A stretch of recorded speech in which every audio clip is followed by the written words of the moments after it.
Mesdames et Messieurs les parlementaires, Messieurs les préfets, Messieurs, Mesdames les très respectables grands maîtres, Mesdames et Messieurs, chers amis, je vous remercie, très respectables grands maîtres, d'avoir accepté que la parole circule jusqu'à moi, premier outil du franc-maçon.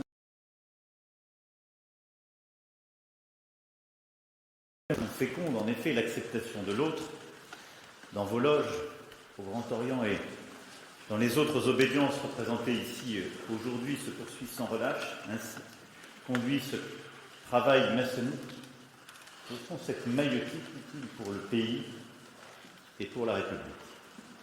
Et je voudrais, avant toute chose, chercher ici à dire l'importance de cette parole et votre contribution à l'occasion de ces 250 ans à la vie de la nation et à notre République. Chacun sait qu'en vos loges, la parole est hiérarchisée, structurée, organisée, légitimée par un lent et patient travail de la pensée, de l'écoute et du partage. Et c'est ainsi que se conduit la recherche de la vérité. Et à l'heure des réseaux sociaux, où les paroles indistinctes se mêlent et s'entremêlent sans hiérarchie ni distinction, nous l'évoquions tout à l'heure, avec tous les risques que cela implique, ce modèle pourrait paraître anachronique, mais si vous autorisez le profane que je suis à le dire, c'est un modèle qui, à l'évidence, n'est pas dénué de vertu.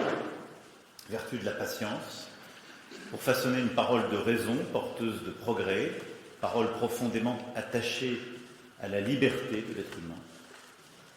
Et je crois aussi qu'au moment où ailleurs ce sont les armes qui parlent, en Europe et dans le monde, et où chez nous s'élèvent des voix de confusion, de haine, de déraison et de division, cette parole doit être plus forte et mieux entendue. C'est ce qui motive entre autres ma présence ici parmi vous.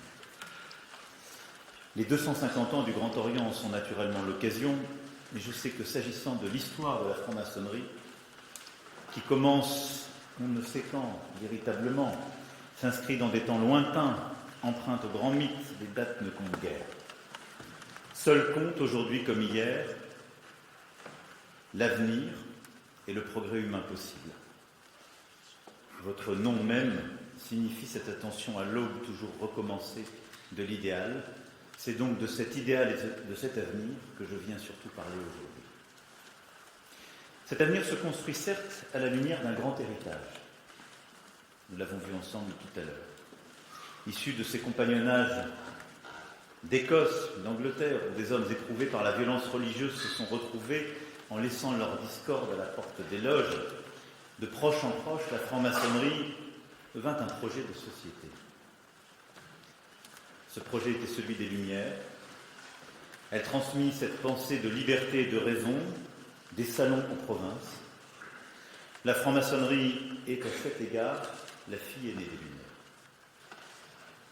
Dans ces rites, bien sûr, où s'exalte l'éclat de la raison humaine, prompte à transpercer le fanatisme, dans ses idées surtout, elle tient l'homme comme la mesure du monde, elle consacre l'égalité entre les femmes et les hommes, dans leur faculté de jugement, dans leur égalité profonde par-delà les origines de la religion, dans leur perfectionnement possible et souhaitable par l'éducation, la culture, leur aspiration au progrès.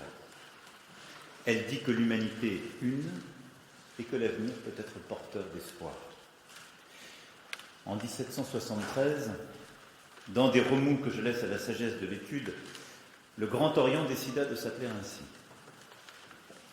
Alors se noie le fil profondément français, si vous me le permettez, de la franc-maçonnerie. Un fil qui, dès l'origine, présentait des traits propres à notre esprit national, le goût des distinctions et des hiérarchies. C'est que les grades et les degrés, dans leur complexité, sont tenus pour être nés en France, bien qu'on les qualifie d'Écossais. Mais aussi et surtout, un caractère profondément démocratique, marié à une ambition d'ordre. Avec la création du Grand Orient, les vénérables, jusqu'alors propriétaires à vie de leurs charges, sont élus. Et les loges disséminées sur le territoire doivent désormais répondre à pareil. La centralisation, ici aussi. Par une même réforme était combattue l'inégalité naturelle et le poids excessif des particularismes. Une lutte contre l'assignation au profit de la liberté et de l'unité. Une œuvre de liberté et de concorde au-dessus du chaos et de la fatalité. La franc-maçonnerie française était constituée à l'image des desseins de la nation française. Démocratique, méritocratique, la franc-maçonnerie française est aussi universelle. Dès le XVIIIe siècle, elle accueillait à égalité ceux que la société d'alors voit aux places obscures. Les frères de confession juive, ceux de couleur, les femmes au sein des loges dites d'adoption. Parmi elles, et comment pourrais-je oublier, une ancienne propriétaire du palais de l'Élysée, Bathilde d'Orléans, sœur de Philippe Égalité. Grand maître du Grand Orient et elle-même grande maîtresse surnommée citoyenne vérité à la Révolution. Rien de plus émouvant que de lire ici, au sein du musée de la rue Cadet, les débats graves et pondérés où les loges discutent de l'acception des uns et des autres. Nous les avons recroisés tout à l'heure. Ces débats ont conclu toujours à l'égalité et à l'humanisme. Et ces lettres et ces mots sont toujours non contemporains. Il exista dès cette époque une affinité élective entre la franc-maçonnerie et le combat pour la liberté qui deviendra combat républicain. Destin jumeau, destin fraternel, face à l'opposition cléricale et aux fractures de l'histoire du XIXe siècle, dans l'alternance des rois et des empereurs, la franc-maçonnerie finit par s'identifier au projet républicain et la République s'éleva, pierre à pierre.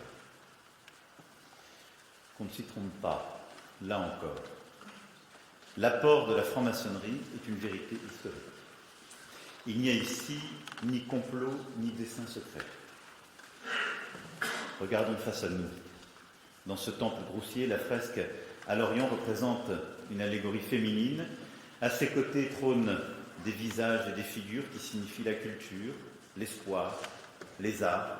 Tout dans ce décor paraît familier à tout citoyen, à tout Français. Parce que dans l'œuvre de ce frère, le frère Poisson, surgissent les contours de la statue de la liberté de Bartholdi ou la liberté vit dans le peuple de Delacroix. Surgit l'ombre de Marianne, surgissent ces mots de Victor Hugo, République universelle, tu n'es encore que l'étincelle, demain tu seras le soleil. Surgit tout notre imaginaire français et républicain.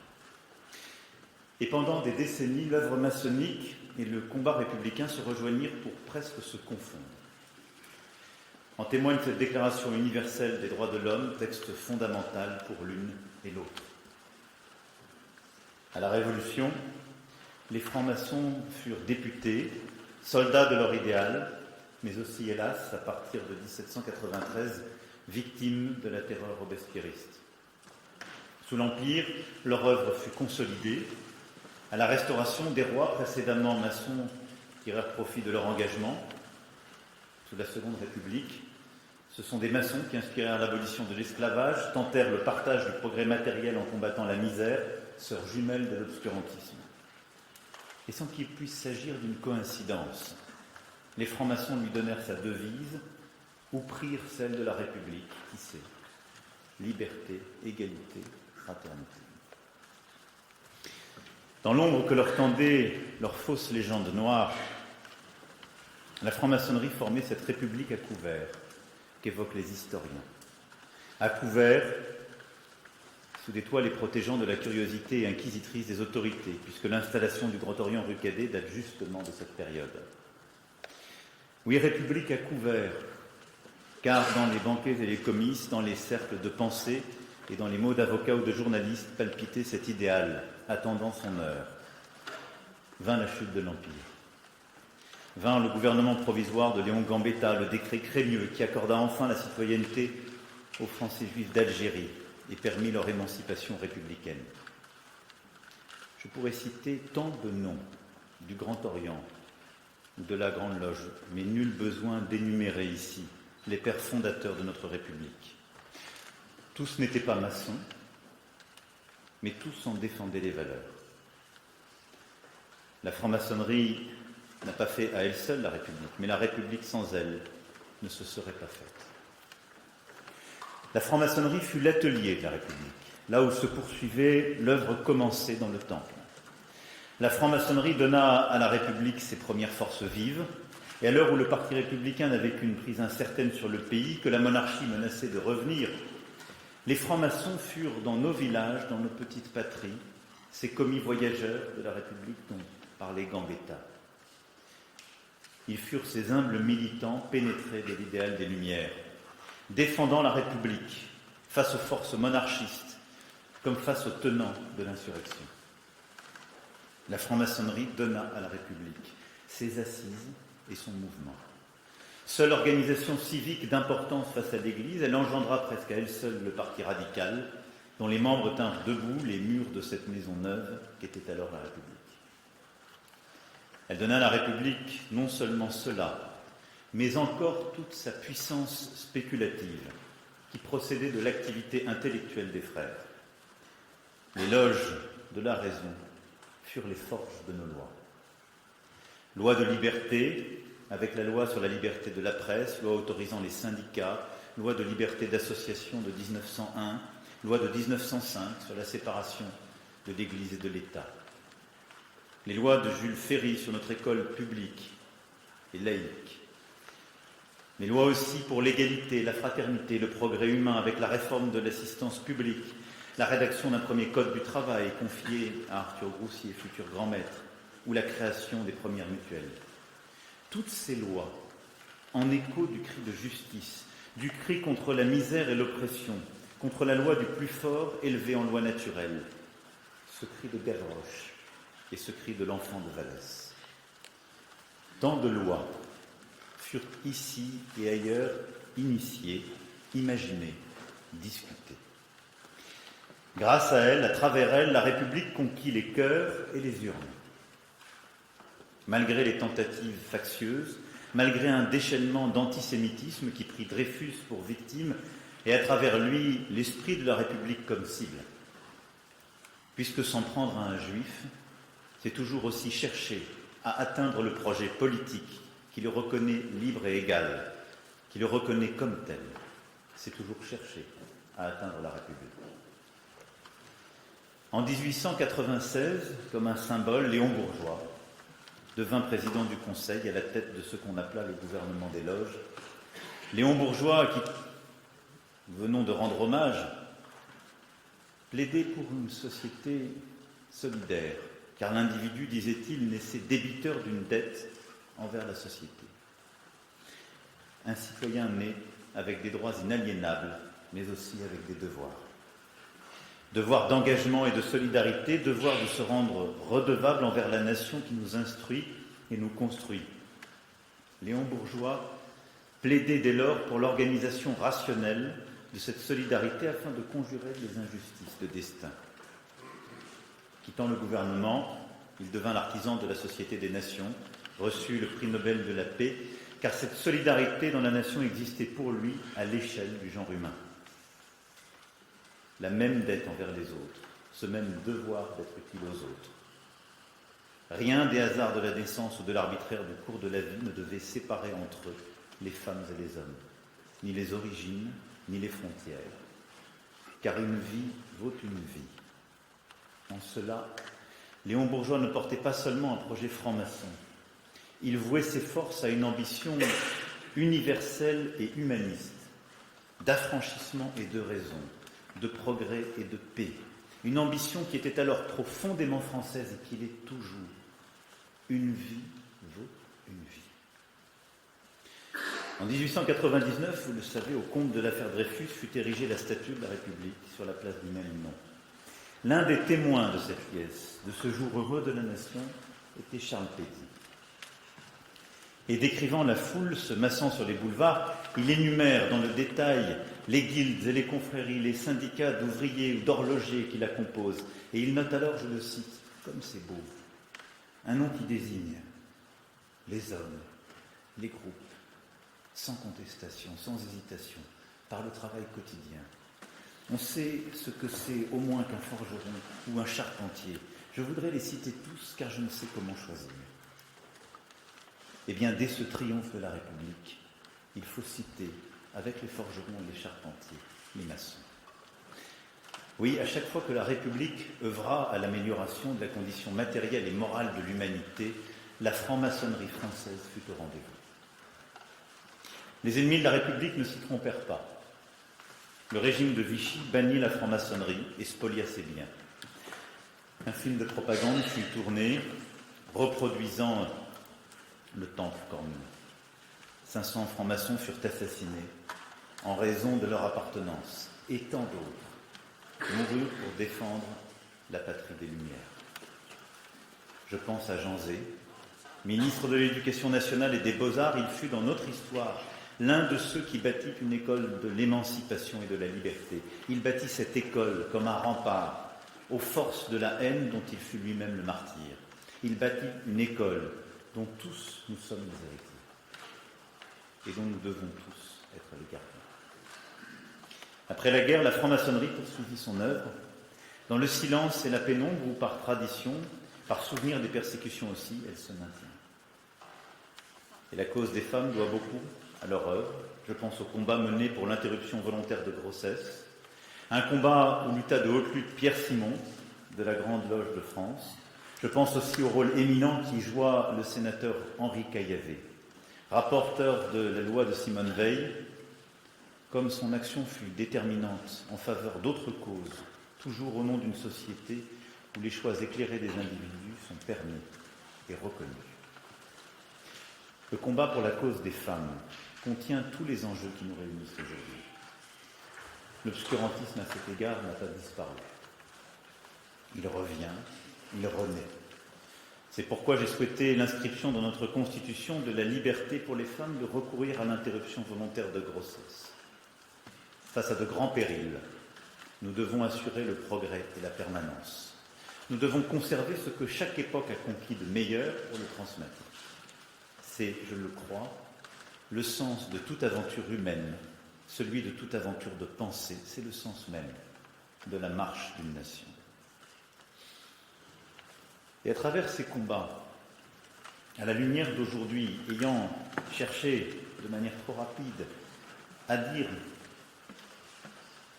votre contribution à l'édification et la consolidation de la République et la vie de notre nation, permettez-moi de conclure mon propos par l'évocation de 3 défis plus particuliers.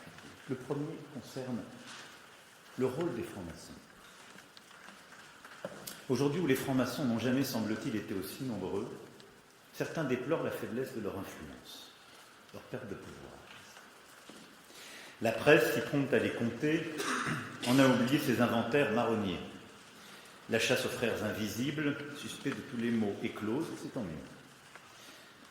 Tant j'ai dit ce que ce compagnonnage avait eu de fructueux et surtout de contingent tenant aux conditions mêmes de la naissance de la République en France. Mais à l'ère du soupçon ne doit pas succéder l'ère de l'effacement. Il faut conserver le lien vivant entre République et franc-maçonnerie. Comme doit demeurer le lien entre République et religion, car la loi de 1905 est loi de séparation et pas d'effacement. Elle est loi de liberté et pas de contestation. Et ce dialogue ne doit pas simplement concerner la République, mais toute la société. Et je sais combien d'entre vous sont engagés à cet égard et ne m'ont pas attendu. Mais jamais une société discrète ne doit devenir ou donner le sentiment d'être une société muette. Je sais bien que les différentes obédiences, en effet, ne m'ont pas attendu pour prendre part au combat de l'époque, en faveur de la laïcité, du droit des femmes, de la solidarité internationale avec l'Ukraine, tant d'autres. Je pense notamment aussi au droit de mourir dans la dignité, porté en son temps, là encore, par Henri Caillavet ou Pierre Simon. Une cause qui doit trouver, comme je l'ai promis, une traduction dans une loi de liberté et de respect. Et je vous remercie pour la contribution que vous avez produite, rendue en lien avec le gouvernement, qui va nous permettre de faire cheminer dans les prochains mois ce texte. Et je crois plus encore aujourd'hui qu'il nous faut ensemble nous remettre à la forge et retrouver le sel de cet engagement premier. Vous m'avez lancé un défi, si je puis dire tout à l'heure, en parlant d'un programme qui est celui même de notre République. je voudrais vous lancer presque le même, en parlant d'une action au corps à corps dans la société, qui doit retrouver la vigueur et le caractère libre et direct de ceux des premiers temps de notre République. Je crois que ce sera utile à la nation et à la République. Le deuxième défi, c'est que la franc-maçonnerie doit s'ancrer dans une époque qui lui ressemble peu. Rien n'est plus étranger au goût contemporain que la quête de connaissance de soi et de l'autre, de l'émancipation et de l'affranchissement, de la sérénité et de la concorde qui prévalent dans le temple. L'air du temps déteste ce temps suspendu de la parole et de la tenue. Nos temps sont ceux de la volonté de revanche, de l'identitarisme, du fanatisme, du complotisme. Et bien précisément, prenez ma présence parmi vous aujourd'hui et ces mots comme une invitation à demeurer intempestif. Ne cédez pas, car nous en avons besoin à ces mots du temps. Je pense qu'aujourd'hui, plus encore qu'hier, la maïeutique qui seule permet à la raison de triompher sur les émotions, le temps suspendu qui seul permet à une société de sortir de la solitude et du fracas des paroles, dans laquelle nous sommes plongés aujourd'hui, ce rôle est plus que jamais utile. C'est évidemment celui que l'école de la République enseigne, que nos universités transmettent et doivent continuer de transmettre, que nous voulons inculquer plus largement, mais vous jouez ce rôle existentiellement et profondément. Car nos combats refont surface. Et aujourd'hui aussi, l'antisémitisme refait surface, vous l'avez évoqué, dans les mots, sur les murs. Il s'affiche sans crainte et sans honte. Et à cet égard, je veux ici être définitif. La République ne transige pas et ne transigera pas. Et nous serons impitoyables face aux porteurs de haine. Mais derrière cette haine antisémite, il faut voir ce qui s'y trouve aussi. La haine des Juifs, la haine des francs-maçons procèdent du même élan. Ce sont deux préludes, deux prétextes à la haine de la République. Et je le répéterai sans cesse, là où l'antisémitisme entend s'installer, prospèrent avec lui toutes les autres formes de racisme et de haine identitaire, très rapidement. Et veillons à toutes les confusions, dans une époque où les uns préfèrent rester ambigus sur la question de l'antisémitisme, par souci de flatter de nouveaux communautarismes, et les autres prétendent soutenir nos compatriotes de confession juive en confondant le rejet des musulmans et le soutien des juifs, en refusant cela même de condamner clairement leur position passée et tous les mots définitifs d'hier. Il n'y a pas de lutte véritable contre l'antisémitisme sans un réel universalisme qui voit dans chaque citoyen un être de droit et de devoir appartenant pleinement, totalement à la République et la nation. Et nous savons, vous savez, que les francs-maçons en seront, comme d'autres, des cibles évidentes. Dans cette époque en proie à la déraison, votre parole de raison a une place essentielle. Alors que les séparatismes et les fanatismes tentent de fissurer la nation, visant au chaos, au mépris parfois de leurs engagements passés ici même, il nous faut à nouveau pouvoir compter sur des soldats de l'idéal, prompts à rassembler ce qui est épars. Il nous faut restaurer l'autorité, la civilité, l'harmonie. Et ce n'est pas un combat que la République peut mener seule. Ce combat pour l'unité est à reconquérir et à reprendre chaque jour. Par la démonstration en parole et en acte, par cette capacité à renouer le fil de la parole, à sortir des différences, des assignations à résidence, dans lesquelles une époque qui n'est soumise qu'aux émotions et à la solitude, immanquablement enfermera les uns et les autres. La réponse, vous le voyez, n'est dans aucun communautarisme, elle est dans cet universalisme qui suppose cette maïeutique. Le troisième défi, enfin, est que la grande idée de la franc-maçonnerie, celle de l'homme et du progrès, court un grand péril. Nous avons vécu en imaginant que la sombre prophétie de Michel Foucault sur la modernité, cette idée de l'homme qui s'effacerait comme à la limite de la mer, s'efface un visage de sable, que cette idée est excessive. En sommes-nous toujours si sûrs? Aujourd'hui, le risque existe de l'asservissement de l'homme par l'écran, de l'esprit humain par ses répliques artificielles, des peuples libres par de nouvelles forces totalitaires, des opinions éclairées par de puissants mouvements de haine, de notre civilisation industrielle par ses propres excès. Il existe une crise profonde et structurelle, une crise de l'esprit et de l'espoir humaniste face aux grandes bascules technologiques, géopolitiques et climatiques. Je crois qu'il faut justement, dans cette période, renouer le fil d'un humanisme français et européen qui tiennent ensemble la liberté, l'égalité et la fraternité, qui conjuguent progrès et écologie, progrès et régulation du numérique, progrès et réinvention démocratique, progrès et justice sociale. Un projet dont vous façonnez la forme dans vos cercles depuis 250 ans. Celui qui fait l'homme libre, en déliant les chaînes qui tiennent sa raison, les chaînes de l'assignation identitaire, les chaînes des intérêts sociaux, les chaînes des malheurs privés et de la pauvreté, les chaînes des dogmes et des asservissements politiques, les chaînes des fatalités et des événements. Ce sont ces chaînes qu'il faut briser. Et d'autres liens, ceux noués au sein de l'école, de la nation, d'une société apportant le progrès réel et l'élévation sociale, d'un monde fondé sur les règles et le droit, qu'il faut au contraire faire vivre. Mesdames et messieurs, aussi longtemps que la franc-maçonnerie sera au travail, la République sera en éveil. J'ai tâché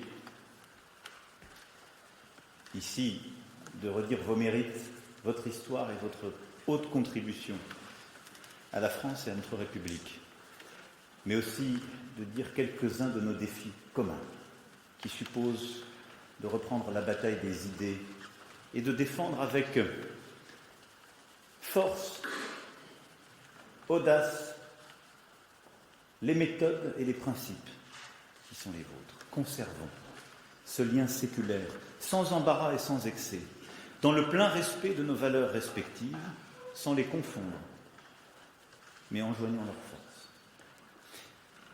Si je puis me permettre, j'ai dit. Vive la République et vive la France.